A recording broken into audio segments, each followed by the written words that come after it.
नमस्कार, city post live में आपका स्वागत है। मैं हूं अनुराग और बता रहा हूं आपको कि किस तरह से नीतीश कुमार ने कल जेडीयू की बैठक के दौरान अपनी मन की व्यथा या दर्द बयां किया था और ये बातें कही थी कि कौन दोस्त है और कौन दुश्मन ये पता ही नहीं चला। इस तरह की बातें नीतीश कुमार ने कल कही थी और आज भी जेडीयू की बैठक हुई है और बैठक के बाद सुलह सफाई भी हो गई है। एक तरह से बीजेपी और जेडीयू के बीच सुलह भी हो गई है, क्योंकि हमने आपको दिखाया है इसके पहले वाले वीडियो में कि किस तरह से बीजेपी और जेडीयू के बीच सुलह सफाई हो गई है। क्योंकि जेडीयू की तरफ से बयान जो आया उसमें लग रहा है कि जेडीयू की तरफ से भी बीजेपी को क्लीन चिट दे दिया गया। यानी बीजेपी के बारे में जो तमाम तरह की बातें बैठक के अंदर निकल कर आ रही थी कि बैठक में तमाम तरह के जो सदस्य आरोप लगा रहे थे कि बीजेपी के लोगों ने ही पीठ में चूड़ा घोंपने का काम किया, इस वजह से जेडीयू के लोग हार गए, जेडीयू के प्रत्याशी हार गए।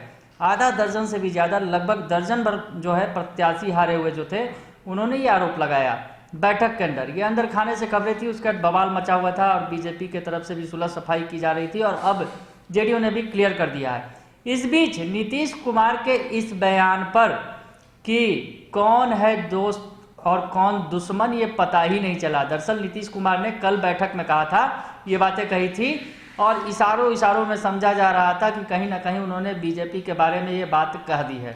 क्योंकि अरुणाचल प्रदेश का जो कांड हुआ था उसके बाद कहीं ना कहीं जेडीयू के अंदर जो टीस थी वो बार बार रह के उठ रही थी नीतीश के अंदर।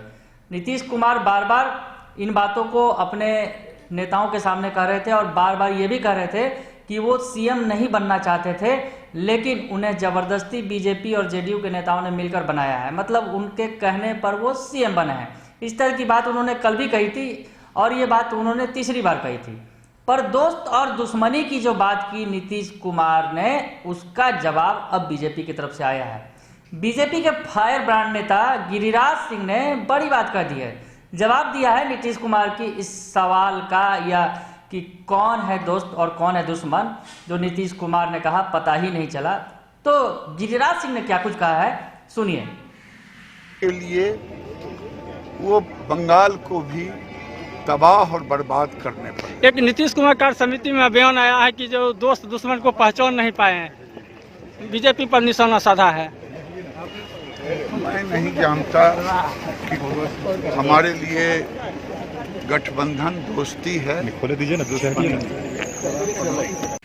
तो सुन लिया आपने कि गिरिराज सिंह जो बीजेपी के फायर ब्रांड नेता हैं, बेगूसराय में थे, बेगूसराय के सांसद हैं, उन्होंने क्या कुछ कहा।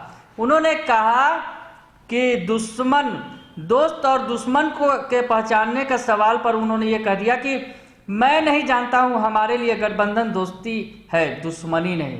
मतलब साफ तौर पर गिरिराज सिंह ने कह दिया कि गठबंधन तो हमारे लिए दोस्ती है, कोई दुश्मनी नहीं है। यानी उन्होंने एक तरह से मीठी मीठी बात कह दी, मतलब नीतीश कुमार की बातों का उन्होंने मीठा मीठा जवाब दे दिया कि हमारे तरफ से गठबंधन का मतलब तो दोस्ती ही है, दुश्मनी वाली कोई बात नहीं है।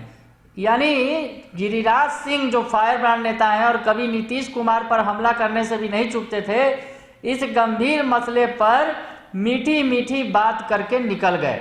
उन्होंने कह दिया हम तो गठबंधन को दोस्ती ही समझते हैं, दुश्मनी नहीं। मतलब नीतीश कुमार ने इशारों में जो बीजेपी के तरफ इशारा कर दिया था कि कौन है दोस्त और कौन दुश्मन, ये पता ही नहीं चला। चुनाव के दौरान दरअसल जिस तरह से नीतीश कुमार की पार्टी को हार का सामना करना पड़ा, हम ये इसलिए कह रहे हैं क्योंकि नीतीश कुमार की ज़्यादा सीटें थी पिछले चुनाव में, इस बार वो कम पर सिमट गए। और कहीं ना कहीं जो जिस तरह से बैठक से खबरें आई थी तो उससे साफ पता चला कि निशाना बीजेपी की तरफ है और बीजेपी की वजह से ही नीतीश कुमार की पार्टी की ये हार हुई। यानी 43 सीटों पर सिमट गई नीतीश कुमार की पार्टी। और बैठक में ये भी कहा गया था कि एलजेपी की तो औकात ही नहीं थी हराने की चुनाव, ये सब बीजेपी का ही रचा हुआ कुचक्र है। इस तरह की तमाम बातें आई थी सामने, पर अब गिरिराज सिंह ने इन बातों पर, तमाम बातों पर मिट्टी डाल दी है। यानी बातों को ख़त्म कर दिया है। उन्होंने दोस्ती का हाथ बढ़ा दिया है और कह दिया है कि हम तो गठबंधन को दोस्ती ही समझते हैं, हमारे लिए दुश्मनी नहीं है। उधर से जो बीजेपी की बैठक चल रही है, वहाँ पर प्रशिक्षण शिविर चल रहा था राजगीर के अंदर, वहाँ से भी खबरें आई। हमने आपको बताया भी था कि राजगीर से जो खबरें आई उसमें भी कहीं ना कहीं जेडीयू के लाइन पर चलने का बीजेपी ने फैसला कर लिया है। और एलजेपी के जो अध्यक्ष हैं चिराग पासवान, उनको साइडलाइन लगाने का फैसला भी बीजेपी ने ले लिया है, बिहार बीजेपी ने। और ये कयास भी अब लगने लगे हैं कि अब चिराग पासवान को केंद्रीय मंत्रिमंडल में भी जगह नहीं मिलेगी।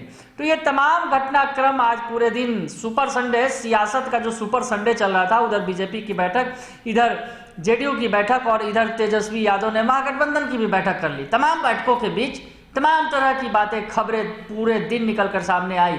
इस बीच ये रहा कि आखिर में बीजेपी और जेडीयू की दोस्ती हो गई है, दुश्मनी कहीं नहीं बची है, क्योंकि गिरिराज सिंह तो यही कह रहे हैं।